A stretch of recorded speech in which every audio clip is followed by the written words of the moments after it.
नमस्कार, स्वागत है आप सभी का हमारे यूट्यूब चैनल एसके सर में। तो फ्रेंड्स, आज हम बात करने वाले हैं डैम के पार्ट 2 के बारे में। डैम के पार्ट 1 के बारे में हमने जो कि पिछली वीडियो में बात कर लिया है। अगर आपने उस वीडियो को नहीं देखा है तो डिस्क्रिप्शन में लिंक है, आप जाके वीडियो को देख सकते हैं फ्रेंड्स। तो आइए हम चलते हैं अपने वीडियो की तरफ। तो फ्रेंड्स, सबसे पहले जो आपका जो है कि ग्रेविटी डैम होता है, जो पारासिरिस बांध होता है, उसकी जो है कि परिच्छेद के बारे में हम बात कर रहे थे। तो जो परिच्छेद होता है, जो प्रोफाइल होता है ग्रेविटी डैम का, उसको जो है कि हम 2 तरह से ज्ञात कर सकते हैं। यानी जो आपका डैम होता है उसकी साइज़ को, उसकी हाइट कितनी होनी चाहिए, उसकी जो बेस होता है उसकी चौड़ाई कितनी होनी चाहिए, इसके बारे में हम जो है कि 2 विधियों से बात करते हैं। पहला होता है सैद्धांतिक परिच्छेद, थ्योरेटिकल प्रोफाइल होता है। सेकंड आपका होता है व्यवहारिक परिच्छेद होता है, प्रैक्टिकल प्रोफाइल होता है। तो सबसे पहले हम जो है कि सैद्धांतिक परिच्छेद के बारे में बात करेंगे कि इसके अकॉर्डिंग जो डैम होती है उसकी जो है कि आधार की चौड़ाई कितनी होनी चाहिए और उसकी ऊंचाई कितनी होनी चाहिए। तो इस तरह से हम जो है कि जो सेक्शन होता है उसके माप की गणना करते हैं फ्रेंड्स। सबसे पहले आइए देखते हैं हम सैद्धांतिक परिच्छेद के बारे में। जैसा कि फ्रेंड्स आपको दिख रहा है, यहाँ पे एक डैम का फिगर दिख रहा है, क्रॉस सेक्शन है जिसकी जिसकी हाइट जो है, इसमें इस ओर जो है कि आपका वाटर भरा हुआ है, इसको कहते हैं जल तल। और ये आपका इसकी हाइट हो जाती है कैपिटल एच हो जाती है। उसकी चौड़ाई की बात करी जाए तो आपकी कैपिटल पी हो जाएगी। और इसमें फ्रेंड्स आपका जो वाटर होता है, रिजर्वायर में जो जलाशय होता है उसमें जो वाटर होता है, वाटर के कारण जो प्रेशर लगता है उस है, ठीक है फ्रेंड्स, उसको कहते हैं स्मॉल पीस, कैपिटल पी से डिनोट करते हैं, जो कि वो पूरे डैम पे जो कि तली से लेके पूरी ऊंचाई तक लगता है। और बात करी जाए तो शीर्ष पे जो फोर्स होता है जल के कारण वो आपका शून्य होता है, और तली पे जो होता है मैक्सिमम होता है, जैसा कि आपको फिगर में दिख रहा है फ्रेंड्स। तो ये जो लीनियरली जो है कि वेरी करता है, बदलता है, रैखिक बदलता है आपका। पूरा ऊपर जो होता है शीर्ष पे आपका फोर्स जो होता है शून्य होता है, नीचे तली पे मैक्सिमम फोर्स होता है आपका। मैक्सिमम फोर्स अगर बात करी जाए तो एच गहराई पे जो फोर्स होता है वो स्मॉल डब्ल्यू इंटू एच होता है, जो कि मैक्सिमम फोर्स होता है तली पे। परिणामी की बात करी जाए तो इन जो पूरे फोर्स होते हैं ऊपर से नीचे तक, उनके परिणामी की बात करी जाए तो पी बराबर डब्ल्यू एच स्क्वायर बाई 2 होता है। तो इन्हीं फोर्स को हम लेंगे, जो कि ये फोर्स जो होता है वो डैम की तली से h/3 के डिस्टेंस पे होता है फ्रेंड्स। अब हम जो है कि डैम जो है उसके बेस को 3 भागों में डिवाइड करेंगे। प्रत्येक भाग जो होगा आपका b/3 होगा, और उसको पॉइंटेड कर देंगे friends, A B C D हो जाएगा। तो इस तरीके से जो आपका डैम होता है उस पे जो आपका शीर्ष पे जो फोर्स होता है वो आपका शून्य होता है। और बात करी जाए तली पे, तो तली पे आपका फोर्स क्या होता है, मैक्सिमम होता है, जिसके कारण आप जो है कि थ्योरेटिकली बात करी जाए तो आप ऊपर जो है कि डैम की मोटाई को शून्य रख सकते हैं, और नीचे डैम की मोटाई मैक्सिमम हो सकती है, आधार की चौड़ाई मैक्सिमम हो सकती है।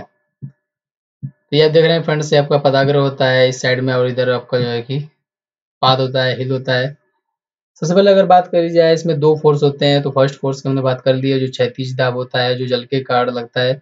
सेकेंड प्रेशर जो होता है, जो दाब होता है आपका, वो खुद ग्रेविटी के वेट के कारण होता है, जो कि डब्ल्यू रेट करता है। और डैम के सेंटर ऑफ ग्रेविटी से, गुरुत्व केंद्र से होते हुए पॉइंट सी से जो है कि सीधी नीचे की तरफ वर्क करता है। ठीक है फ्रेंड्स, तो डब्ल्यू आपका लोड दिख रहा है जो कि सेंटर ऑफ ग्रेविटी से डैम पे जा रहा है और पॉइंट सी से होकर गुजर रहा है फ्रेंड्स। फिर आपका ये फोर्स हो जाता है क्षैतिज दाब, उसको भी हमने यहाँ पे राइट कर लिया है। और इनका फिर परिणामी देखने वाला, अगर आप चाहते हैं कि डैम जो है कि आपका क्षति न हो, डैम आपका सेफ रहे, सुरक्षित रहे, तो उसके लिए आपको जो परिणामी जो फोर्स पी है, जो क्षैतिज फोर्स पी है जो जल के कारण लग रहा है, और जो डब्ल्यू है डैम के कारण लग रहा है, उन दोनों का परिणामी जो होता है आर, जो बीच का b/3 डिस्टेंस है उसके बीच से गुजरना चाहिए। तो परिणामी आपको आर आपको जो है कि पॉइंट सी और डी के बीच से गुजरना चाहिए। अगर इससे बाहर निकलेगा तो आपको डैम की क्षति हो सकती है। जैसा कि फ्रेंड्स आप देख रहे हैं कि दाब जो होता है जल की सतह पर शून्य होता है, और जल की गहराई के साथ साथ क्या होता है, बढ़ता जाता है, जैसा मैंने बता रखा है आपको। तो इसलिए हम जो है कि अगर थ्योरेटिकली बात करी जाए तो डैम के शीर्ष पर डैम की जो चौड़ाई होती है उसको शून्य रखते हैं, और नीचे आपका मैक्सिमम रखते हैं क्योंकि नीचे मैक्सिमम फोर्स होता है। फिर अगर बात करी जाए तो एच मीटर की गहराई पर दाब जो होता है small W into capital H होता है, हमने पहले ही बता रखा है फ्रेंड्स। फिर कुल क्षैतिज दाब होता है जो जल के कारण ऊपर से पूरा नीचे तक फोर्स लगता है। उसका अगर परिणामी बात करी जाए तो P बराबर W H square by to होता है जो बात की तली से एच बाई टू 3 के डिस्टेंस पे का वर्क करता है। परिणामी जो जो आपका क्षैतिज फोर्स है, जल के कारण जो फोर्स लग रहा है क्षैतिज फोर्स वो, और जो डैम का तो वेट के कारण फोर्स है, उन दोनों का परिणामी आर जो है सी व डी के बीच से होकर निकलना चाहिए, मैंने पहले बता रखा है। फिर नेक्स्ट देखते हैं फ्रेंड्स अपन नेक्स्ट देखते हैं फ्रेंड्स, इसमें दो कंडीशंस होती हैं, जब आपका जलाशय क्या हो, खाली हो, और जब आपका जलाशय जो है कि भरा हुआ और रिजर्वायर में पानी जो है कि पूर्णतः भरा हुआ हो। तो दोनों जो है कि हम कंडीशन में डैम का सेक्शन निकालेंगे कि डैम की बेस कितनी होनी चाहिए, बी कितनी होनी चाहिए और डैम की हाइट कितनी होनी चाहिए। तो इसी को कहते हैं हम प्रोफाइल, ग्रेविटी डैम की प्रोफाइल या फिर परिच्छेद कह सकते हैं फ्रेंड्स। तो सबसे पहले हम बात करेंगे जब डैम आपका खाली हो, यानी जलाशय में पानी आपका न भरा हो, तो उस कंडीशन में आपका जो बेस होगा उसकी चौड़ाई क्या होगी और उसकी डैम की हाइट क्या होगी, उसके बारे में बात करेंगे फ्रेंड्स। तो आपको डैम का इमेज दिख रहा है, आपकी ऊंचाई मान लेंगे कि कैपिटल एच है और उसकी जो है कि चौड़ाई की मान लेंगे नीचे बेस चौड़ाई कैपिटल बी है। इसको 3 भागों में डिवाइड कर देंगे जो कि प्रत्येक भाग आपका बी बाई 3 हो जाएगा। पॉइंट कर लेंगे बिंदुओं को। फिर सबसे पहले हम देखेंगे फोर्स को, जो डैम के वेट के कारण फोर्स वर्क करता है जो कि पॉइंट सी से होकर नीचे सीधा जाता है और जो है कि सेंटर ऑफ ग्रेविटी से वर्क करता है। बांध पर जो अगर बात करी जाए तो इसमें जब जलाशय में जल नहीं है तो इसलिए जो है कि जो जल के कारण फोर्स होगा, जो प्रेशर होगा वो आपका शून्य होगा क्योंकि आपका जलाशय में रिजर्वायर में पानी ही नहीं है, इसके लिए जो डैम पे जल के कारण फोर्स होगा वो शून्य होगा। नेक्स्ट बात करी जाए तो अगर बांध पे जो फोर्स कार्य करेगा वो सिर्फ डैम का फोर्स कार्य करेगा जो कि आपको फिगर में दिख रहा है पहले से। जो डैम का स्वयं का वेट है वही उस डैम पे रिएक्ट करेगा। बांध का भार जो होता है इसके गुरुत्व केंद्र पर कार्य करेगा जो सीधा ऊर्ध्वाधर नीचे पॉइंट सी से होकर जाता है। इस कंडीशन में क्या होता है कि डैम जो होता है आपका सुरक्षित रहता है। फिर नेक्स्ट बात करते हैं हम, जब जलाशय में क्या हो, पानी भरा हो, पूरी तरह से पानी भरा हो, तब जो डैम होगा उसकी बेस की साइज क्या होगी और उसकी हाइट क्या होगी। डैम दिख रहा है फ्रेंड्स, इसकी हाइट कैपिटल एच है, इसमें इधर साइड में आपको पानी भरा है, जल तल है। फिर इस बात करें तो बेस की चौड़ाई इस कैपिटल बी है, इसको हम 3 भागों में डिवाइड कर दिया, बी बाई थ्री सभी पार्ट जो है कि बी बाई थ्री है। तो बात करी जाए तो जो इसमें दो फोर्स कार्य करेंगे, एक जो है कि वाटर के कारण क्षैतिज फोर्स लगेगा और एक डैम का जो वेट है उसके कारण फोर्स लगेगा नीचे की तरफ। डैम का जो फोर्स होता है वो सेंटर ऑफ ग्रेविटी से उसके होके जाता है और नीचे पॉइंट सी से होकर गुजरता है। बात करी जाए जो वाटर के कारण, जो जलाशय में पानी है उसके कारण फोर्स लगेगा, क्षैतिज फोर्स, जिसको हम कैपिटल पी से डिनोट करते हैं, जिसकी वैल्यू जो हो जाएगी P equal to W H square by two होगी। और ये जो है कि डैम के बेस से, आधार से जो है कि तली से एच बाई थ्री के डिस्टेंस पे वर्क करेगा। इसको हम आगे जो है कि फिगर में ड्रॉ कर देंगे और इसका जो है कि परिणामी निकालेंगे। इस परिणामी जो होता है आपका कैपिटल डी से होकर जाना चाहिए। अगर डैम सुरक्षित रहना चाहता है तो कैपिटल डी से होकर जाना चाहिए, पॉइंट डी से होकर जाना चाहिए। अगर इससे वो आगे जाता है तो डैम को क्षति हो सकती है। अब हम जो है कि चौड़ाई बी को गहराई एच के रूप में निकालेंगे, इनमें रिलेशन निकालेंगे। उसके लिए सबसे पहले हम जो है कि बिंदु डी पे आपका आघूर्ण लेंगे। तो आपके दो फोर्स हैं, एक क्षैतिज फोर्स है जो कि जल के कारण लग रहा है, क्षैतिज फोर्स P है W H square by two, और एक डैम का वेट है जो कि फोर्स लगा रहा है नीचे की तरफ, वो W का।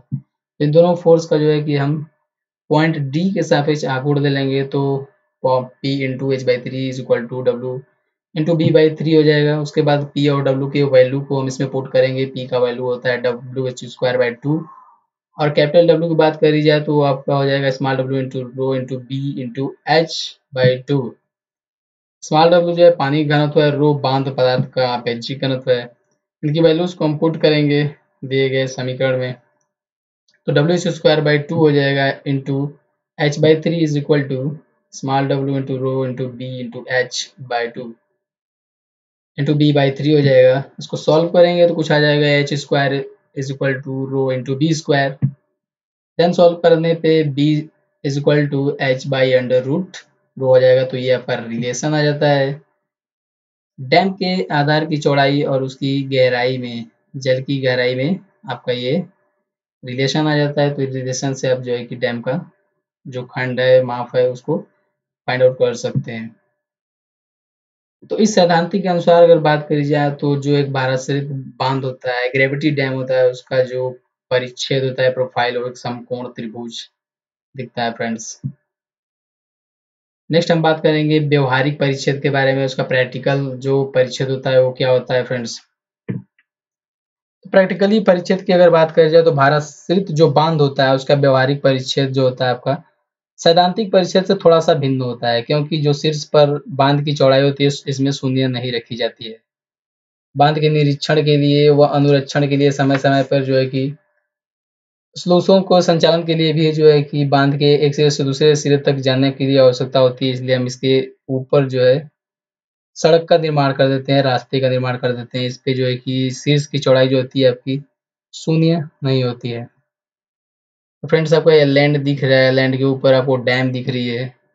ठीक है फ्रेंड्स, ये आपका इधर हो जाएगा, पाद हो जाएगा, ये आपका पदाग्र हो जाता है, फिर आपका ये वाटर हो जाएगा। इसको हम कह देंगे HFL, हाई फ्लड लेवल। इसकी ऊंचाई हो जाएगी कैपिटल H। इधर जलाशय है आपका, जलाशय के साइड में जो साइड होता है उसको कहते हैं US साइड, और उसके अपोजिट जो साइड होता है उसको कहते हैं DS साइड। जैसा कि हमने बताया कि जो व्यवहारिक परिच्छेद होता है, जो प्रैक्टिकली परिच्छेद प्रोफाइल दिया जाता है, उसमें जलाशय का जो डैम का शीर्ष होता है उस पे जो है कि उसकी चौड़ाई 0 नहीं रखी जाती है। चूंकि अगर थ्योरेटिकली में ऐसा बात करा गया था कि ऊपर फोर्स शून्य लगता है, इसलिए हम वहाँ पे मोटाई जो होती है डैम की उसको शून्य रखेंगे। लेकिन यहाँ पे प्रैक्टिकली ऐसा करा नहीं जाता है, उसके ऊपर चौड़ाई दी जाती है फ्रेंड्स। तो आपको चौड़ाई दी गई, तो जितनी चौड़ाई ऊपर दी जाती है, जो HFL होता है, हाई फ्लड लेवल होता है, उच्च बाढ़ लेवल होता है, स्तर होता है, उससे जितनी ऊपर ऊंचाई आप देंगे उसको हम मुक्तांतर कहते हैं। ठीक है फ्रेंड्स, जो आपका HFL है, HFL से ऊपर जो है कि हम जितनी ऊंचाई देंगे चौड़ाई की उसको कहते हैं मुक्तांतर।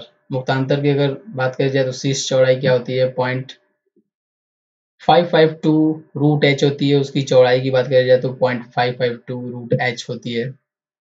सैद्धांतिक अगर परिच्छेद के अनुसार बात करी जाए तो जलाशय में जो पानी का तल होता है बांध के शीर्ष के तल पर मान लिया जाता था। ठीक है,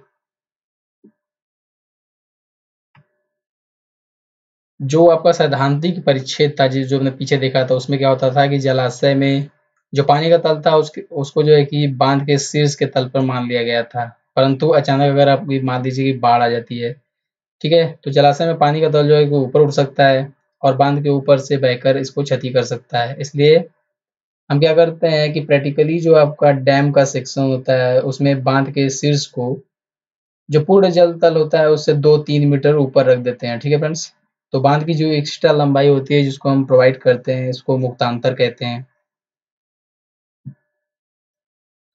तो जैसा कि हमें बता रखा है कि व्यवहारिक तौर पे बांध के शीर्ष को पूर्ण जल तल से 2 से 3 मीटर ऊपर रखा जाता है। बांध की एक्स्ट्रा जो लंबाई होती है इसको मुक्तांतर कहते हैं, जैसा कि यहाँ पे आप दिख रहा है फ्रेंड्स आपको।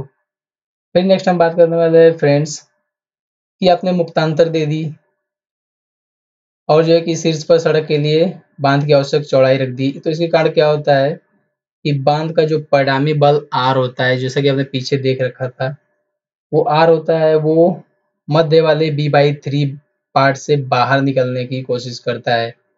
जिससे क्या होता है कि बांध के प्रतिप्रवाह साइड में जो है कि टेंशन स्ट्रेस जो है उत्पन्न हो जाते हैं। इसकी संभावना को समाप्त करने के लिए हम क्या करते हैं फ्रेंड्स कि जो प्रतिप्रवाह की और जो बांध की चौड़ाई होती है उसको इंक्रीज कर देते हैं, यानी डैम को कुछ इस तरह से डिजाइन कर देते हैं जिससे हमारा जो प्रतिप्रवाह में जो टेंशन स्ट्रेस जनरेट होता है वो कम हो जाता है। ठीक है फ्रेंड्स, तो फ्रेंड्स आज के लिए इतना ही, फिर मिलेंगे हम नेक्स्ट वीडियो में। तब तक के लिए बाय बाय, गुड बाय।